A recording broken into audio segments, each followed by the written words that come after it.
Ya, selamat datang di channel gue Green Wombat. Udah 4 bulan ya gue nggak bikin video. Ya, jadi 4 bulan lebih kayaknya. Jadi pembahasan kali ini tentang BBM yang ada di Indonesia, yaitu tentang Pertamina. Ya, jadi di sini mungkin gue nggak tahu ya mau bahas gimana, cuman karena memang gue menemukan beberapa kasus yang gue alamin langsung. Kalau untuk soal fuel consumption yang turun sih enggak ya, gue nggak dapet penurunan fuel consumption. Gue juga nggak dapet apa namanya kayak apa namanya yang kan orang suka bilang gitu ya, kayak misalnya performanya drop apa gimana gitu. Cuman kalau gangguan performa iya gitu, jadi gangguan performa iya, dan gua nggak langsung sadar gitu, maksudnya gua nggak langsung tahu gitu kan, gua nggak langsung persen lihat itu gitu, karena memang sebelum ini gue untuk kendaraan pribadi kalau diesel itu pakai Pertamina Deck, kalau misalnya atau Deck Lite, kalau misalnya untuk yang bensinnya itu pakai Pertamax Turbo gitu. Jadi gue belum merasakan dampaknya langsung gitu kan. Dan kemarin ya gue sempat ke Bandung. Pas gue ke Bandung itu balik ke arah timur, gue langsung ngisi Pertamina Deck. Itu ada sensor check engine ya, check engine. Jadi kebetulan waktu itu lagi bawa Pajero Sport, sorry. Pas bawa Pajero Sport, sensor EGR nyala gitu. Sensor EGR nyala, gue berhenti, gue nggak berhenti di tengah ya, maksudnya gue ke rest area, gue buka kap, gue cek segala macam normal semua. eh jadi cuman sensor cek engine-nya aja nyala gitu, dia nggak kedip-kedip, dia nyala terus gitu kan. Terus gue coba buka bersihin gitu kan, dan ternyata normal lagi gitu kan, mati lagi gitu kan.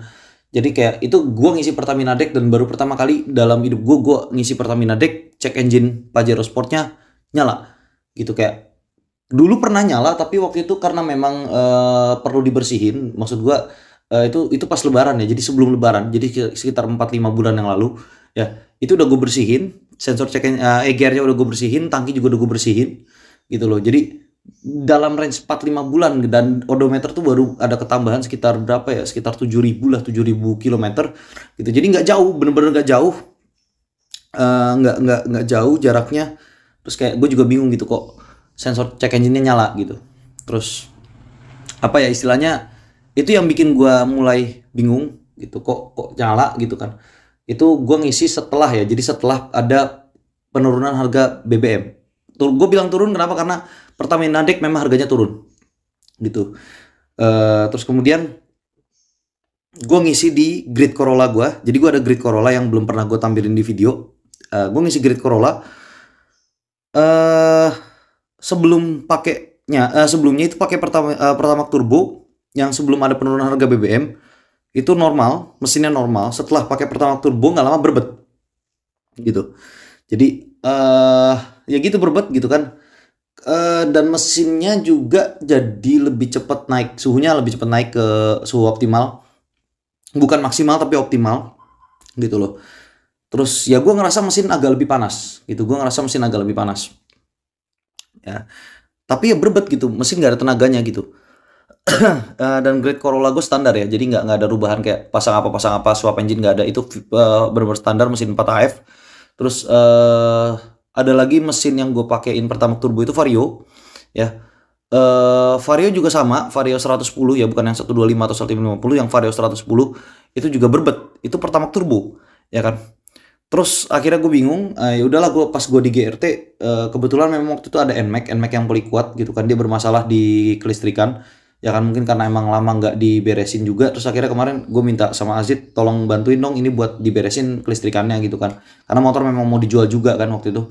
Terus udah diberesin, waktu itu masih ngisi BBM yang lama. Jadi kalau BBM yang lama itu antara gue ngisi Pertamax atau Pertalite ya kan, karena memang bukan motor gue, bukan motor pribadi gue. Jadi setelah itu baru udah diberesin, motor nyala, baru diisi Pertalite yang baru. Dan di Pertalite yang baru gue bingung ini mesin kenapa, karena gue bawa lari 70 dia nggak mau naik, jadi 69, 68, 69, 68, tapi lama-lama naik sendiri ke 79, 73, 74, 75, 76 gitu kan.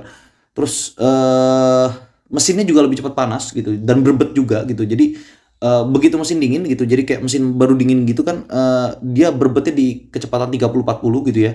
Terus mulai agak panas, berbetnya naik lagi ke 70-an gitu kan. Terus pas mesinnya udah agak panas banget gitu, udah panas gitu, udah optimal, berbetnya itu di 120, 130 gitu kan. Tapi lari sampai 140 tuh masih mau. 140, 150 tuh mesin masih mau lari gitu kan. Makanya gue bingung gitu. Itu pakai Pertalite ya kan, dan waktu diturunin gasnya dia nembak gitu, di kenapa tuh nembak, ada backfire-nya gitu kan. Apa harus remap kah segala macam, karena mesin itu gak pernah diotek-otek, gak pernah diganti gitu. Dan ternyata gak cuman gue yang ngalamin gitu kan, gak cuman gue yang ngalamin. Gue tanya sama teman-teman tuner motor atau mobil yang ada di Bandung, karena emang waktu itu gue baru habis dari Bandung gitu kan, mereka ngalamin yang sama gitu. Dan rata-rata untuk mesin-mesin kecil ya, mesin-mesin di bawah 50 horsepower, mereka ada penurunan 2 sampai 5 horsepower gitu loh. Dan untuk mesin-mesin yang gede itu penurunan tenaganya juga semakin signifikan gitu. Tapi untuk fuel consumption, untuk NMAX masih di 36 km per liter, yang Great Corolla masih 10 km per liter, yang Pajero Sport juga masih di 19 km per liter.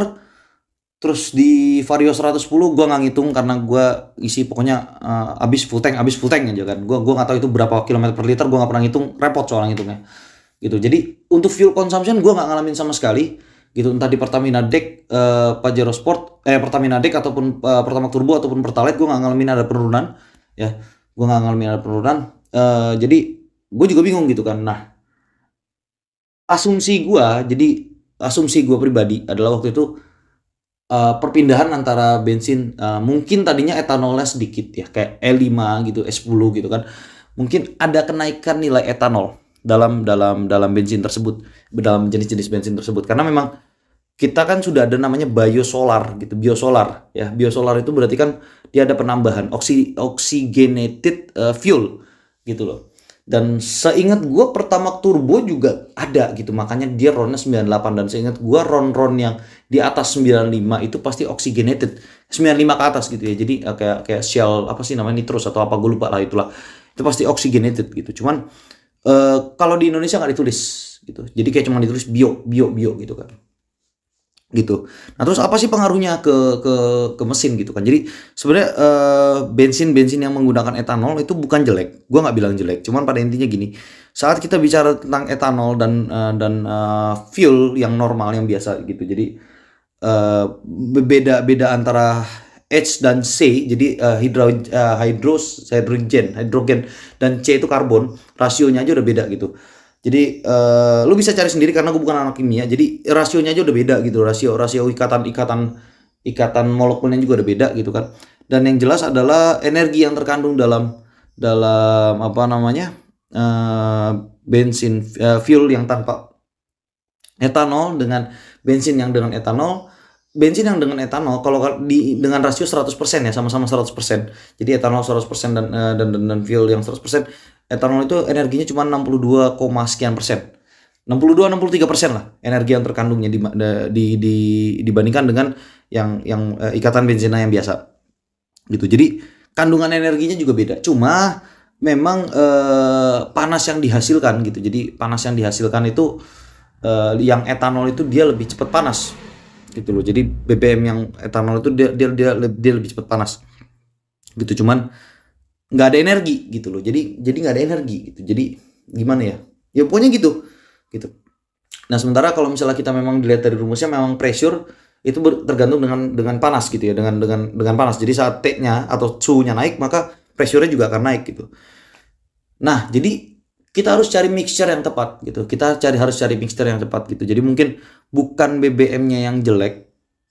Gue juga nggak bilang bagus. Ya, gue nggak bilang bagus karena berbet itu nggak bagus artinya. Jadi bukan BBM yang jelek tapi nggak bagus juga.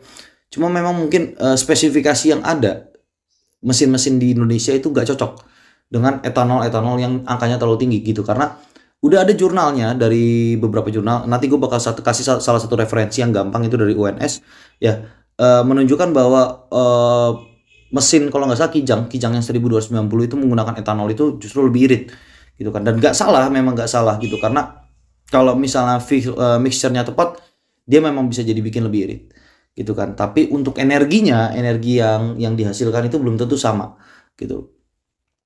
Jadi ini baru kecurigaan gitu loh. Dan Sebetulnya gini, gue pengen banget ya, gue pengen banget.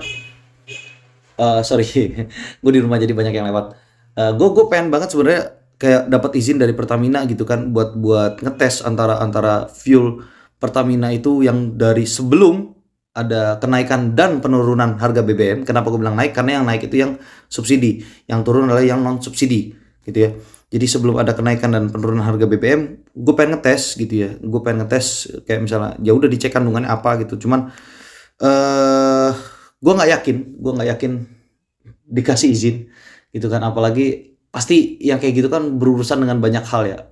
Intinya legal isunya itu banyak gitu loh. Karena di sini gue cuman pengen tahu realnya itu seperti apa gitu loh. Gue udah dapat sampelnya masing-masing dari BBM itu 2 liter kecuali yang pertama. Yang pertama gue nggak dapat sama sekali BBM yang sebelum harganya naik gitu. Tapi selebihnya itu gue dapat gitu kan, dan gue udah minta buat dites di salah satu tempat. Sayangnya gue nggak janji gue bisa buka hasil tesnya karena memang itu balik lagi ya, itu berurusan dengan perundang-undangan, dengan hukum. Jadi gue nggak bisa ngomong apa-apa gitu. Gue nggak bisa ngomong apa-apa, dan seingat gue, bukan seingat gue, setahu gue memang dari lab tersebut pun juga dijelaskan, ditulis di sana bahwa itu tidak bisa dipakai untuk mengklaim sesuatu. Jadi kalau lu pernah ngelihat Eco Racing, ya mereka pakai lab yang sama, uji lab yang sama, padahal di situ sudah ada disclaimer bahwa itu tidak bisa dijadikan patokan. Jadi hanya untuk research purpose gitu loh. Ya, makanya dulu waktu gue bermasalah sama Eco Racing, yang gue minta adalah lu gak bisa nuntut gue apapun yang gue omongin selama itu omongan sesuai dengan fakta. Gitu, makanya sampai sekarang gue gak dipenjara. Kenapa? Karena hasil tesnya ada, jurnalnya ada, recordnya ada, segala macamnya ada. Lu mau nuntut gue apa? Tapi kalau waktu itu si Randu gak tanda tangan, gue bakal dipenjara. Walaupun yang gue omongin benar. Nah ini sama dengan Pertamina. Jadi apapun yang gue omongin, kalau gue pun benar, kalau mereka tidak menyetujui apa yang gue omongin, ya mereka bisa menuntut gue entah pencemaran segala macam. Entah itu salah atau benar. Pokoknya mereka nggak seneng, cut gitu. Nah, gue nggak bisa datengin Pertamina dan minta tanda tangan karena Pertamina itu gede banget gitu loh. Tapi kalau misalnya memang bisa, gue sangat bersyukur. Tapi kalaupun bisa, gue berharapnya bukan gue yang mereview karena subscribers gue cuma 2.000. Gue berharapnya ada YouTuber gede yang diberikan akses oleh Pertamina untuk melakukan pengujian tersebut, entah ke Petrolab segala macam, terserah gitu. Ya. Jadi paling itu, jadi kecurigaan gue ada di campuran etanol ya. Gue juga nggak akan cerita banyak tentang pengalaman temen gue, kayak ada kepala mekanik gue yang sebelumnya mencampurkan etanol ke bensinnya sebelum ada kenaikan harga Pertalite, terus sekarang dia nggak butuh nyampurin, dulu dia pakai Pertamax dicampur dengan etanol, dia 38, terus dia nggak butuh nyampurin etanol itu ya, dan dia cukup pakai Pertalite gitu. Dia cukup pakai Pertalite dan mesinnya normal. Jadi mesin dia memang dirancang untuk penggunaan yang sudah etanol gitu. Nah, untuk jelasnya kayak misalnya apa sih perubahan mesin? Maksudnya mesin apa yang cocok dengan BBM yang ada etanolnya segala macam? Mungkin gue akan bahas di video lainnya gitu. Untuk sekarang paling itu dulu dari gue. Kalau ada kesalahan atau apa silahkan dikoreksi, dan lu boleh sharing sama gue di kolom komentar. Gue selalu baca, walaupun bisa dibilang walaupun gue jarang upload video, tapi YouTube itu pasti gue buka karena gue sering buka YouTube buat nonton video-video Minecraft gitu. Jadi gue aktif di channel gue yang ini di Green Wombat. Jadi kalau ada notifikasi, komentar atau apapun, pasti gue baca di video manapun, itu pasti gue baca. Kalau itu video, apalagi kalau videonya itu ada yang menarik buat gue, pasti gue replay. Apalagi kalau dia kontra sama gue, itu juga pasti gue replay gitu. Jadi kalau lo mau ada sanggahan atau apa gitu kan, silahkan dipaparkan di kolom komentar. Sekian dari gue, Green Wombat out.